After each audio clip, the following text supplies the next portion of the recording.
Hi guys, welcome to lesson 5D. This is a continuation of what we started to talk about yesterday with those modes of development. As I mentioned to you guys at that point in time, we talked about a lot of little ones yesterday, a couple larger ones, but a lot of little ones. Today we're going to get into, I believe, 3 bigger ones. If my memory serves me correctly, we don't even stop there. We'll also come back in the next lesson as well. So let's dive right in. So remember, these modes of development, these are sort of methodologies that we could be using to present evidence and provide support and so on and so forth. So they might be structural, they might be organizational, they do tie into style sometimes. But as with everything that we do during the course of the school year, the goal is to just remind you, hey, these are tools that you've got at your disposal. Use them when they're rhetorically relevant. But also, of course, to when you're doing rhetorical analysis, to be able to say, oh, well, this guy used that tool, and that woman used that tool, and so on and so forth. So presenting the tools that you can use and you can spot in other people's rhetoric. So we start off, of course, today with definition. So you might say, well, yeah, I mean, definition. I know what a definition is. Well, this is definition as in a mode of development, obviously. So it's a mode of development that conveys details about a concept, an event, or an object to advance an argument.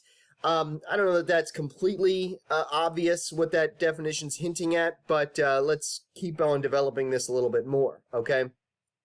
Definition is one of the easiest and most useful rhetorical modes. If you're stuck writing one of your essays, start by defining any key terms you're using and determine if others might define them differently.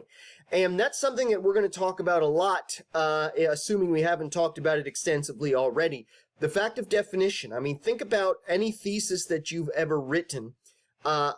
You need to make sure that the words that are embedded within that thesis are words that are going to have a unanimous, uniform definition of whether it's you, whether it's your opponents, whether it's your audience, okay?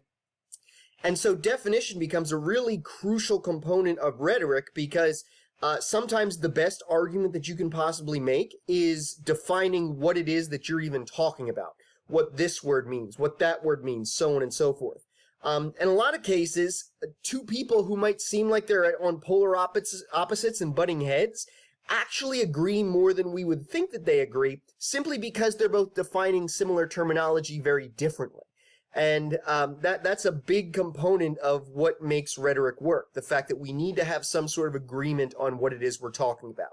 So it becomes necessary in a lot of situations to define your terminology, make sure that your audience understands where you're coming from, okay? As a result, you're probably going to use examples and illustrations a lot. You know, if you're defining something, you might say, well, this constitutes that thing, but that doesn't constitute that thing. That's where those examples and those illustrations have a tendency to come in. It's going to attempt to foster agreement with the audience regarding what is precisely meant by a word or concept. So in a lot of cases, when you use definition in your rhetoric, it doesn't mean that now everyone in your audience is going to start defining things the same way you are. It just gives them, in a lot of cases, the frame of reference, oh, when he says this, he's talking about that, okay? And they don't have to agree with that long term. Sometimes you might want them to, but they don't have to agree with that long term, but at least they know as you continue to present your claims that as you're talking about it today, as you're arguing it in this particular text, whatever that may happen to be, that's what you mean whenever you use a particular word, okay? Writers can and should nitpick the individual words in their thesis and spend time defining these terms for the reader to foster argument. So keep in mind what I said up above. If you have a thesis and you think, man, I've got a great thesis, but where the heck do I start? Well, ask yourself that question. Are there any words in here that I might define differently than my audience, that I might define differently than my opponent? Because those are definitely some of the first priorities you want to address as you're starting off that text, okay? It may lay the foundation to establish common ground or identify areas of conflict. So remember what I said. They don't have to believe long-term that your definition of one thing is the same as their definition. But if you can find that common ground and they may say to you, okay, well, I get that by this you mean that thing. Well, then that means that we might have more common ground than we think. And it's just like I said, two opponents who are butting heads oftentimes have more common ground than they're aware of, merely because they're defining terminology differently. So definitions are a great way to find that common ground in the grand scheme of things, okay? Now, something else to keep in mind is this concept of definition by negation, used to impress upon the reader the importance of the item under discussion or create a distinction between the item under discussion and the item with which it is being negatively compared. So by that we're saying when you're specifically pointing out where one thing is not an example of another thing, where you're saying that something does not meet your standards or definition of a particular concept, okay? That's important to address as well, especially if you feel like your audience and or your opponents might define things a little bit differently from you. So making sure that we understand what is excluded from your definition and perhaps why it's excluded from your definition at the same time, okay? You do, of course, I keep saying a great tool is to start off by definitions. Okay, but don't overdo it. Don't do it just for the sake of doing it. Make sure that you've got a good reason to define something if and when you define something. Either you are altering some preconception of theirs or clarifying a mistake in the definition.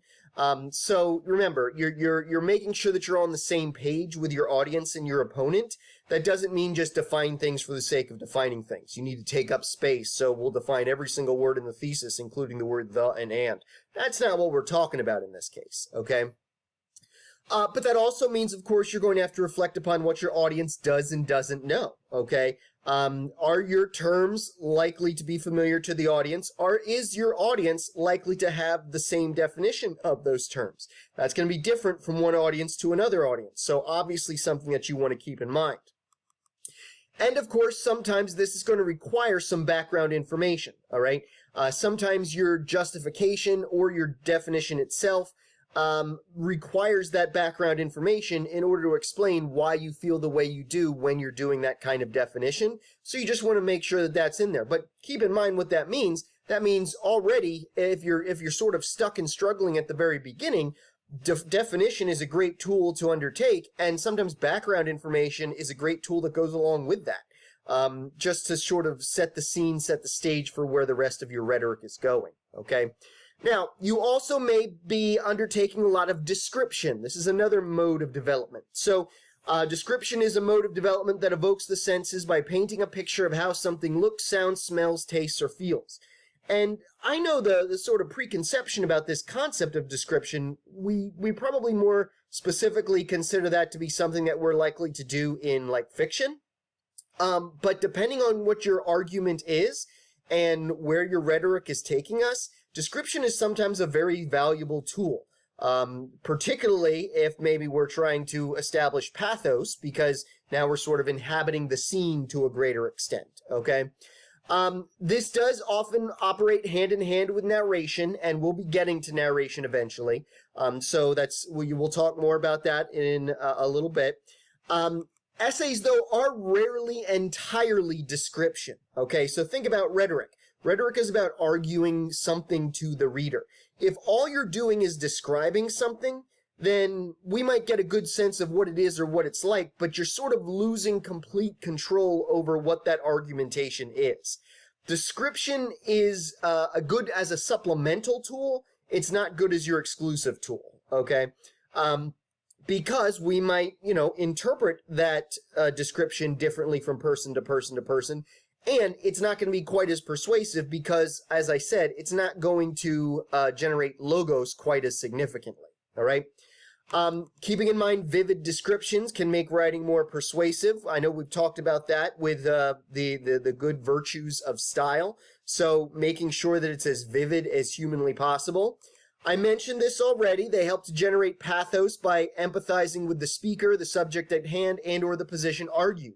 So sort of, like I said, setting the scene and putting the reader into that scene is something that's going to really make sure that that pathos is engendered to the fullest. You just want to make sure that while you're doing it, you're not neglecting any of those five senses. We have five for a reason, and when we start to ignore any one or another, it prevents the description from being really as full-bodied as it has the potential to be.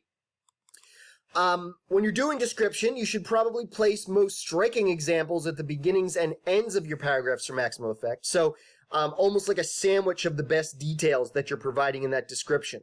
for each descriptive paragraph. Best stuff at the beginning, best stuff at the end, the slightly less interesting stuff in the middle. That way, it's really a lot more significant and influential for your reader. Something to keep in mind, show, don't tell, using anecdotes and examples. And that's a big thing that I talk about a lot in my fiction classes as well. The whole concept of you can tell somebody that, let's say, so-and-so is a jerk. But it's a lot more meaningful, it's a lot more influential on the reader if you show us that person being a jerk.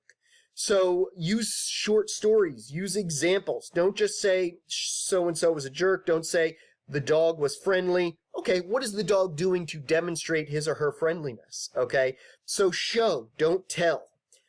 This also means you should be using lots of concrete nouns and adjectives, but the nouns, not the adjectives, should dominate. That's, one of those, clearly use adjectives. I'm not saying ignore adjectives. Some of those different senses can best be achieved through adjectives, but nouns are always a lot more influential. E.B. White would say you want to have strong nouns and strong verbs particularly. Adjectives, you want to have a little bit less so. And to quote Stephen King, the road to hell is paved with adverbs. Okay, so I'll let you interpret that however you want. All right. Figures of speech, especially similes, metaphors, and personification, are a great tool to bring up in that case. Okay, that's why we have figures of speech and figurative language. The fact that they draw connections to things that we're familiar with that we might not otherwise understand. So in your descriptiveness of certain ideas, sometimes those figures of speech are really going to make the point hit home a lot more closely, okay? When describing people, try to focus on distinctive mannerisms, and whenever possible, go beyond physical appearance.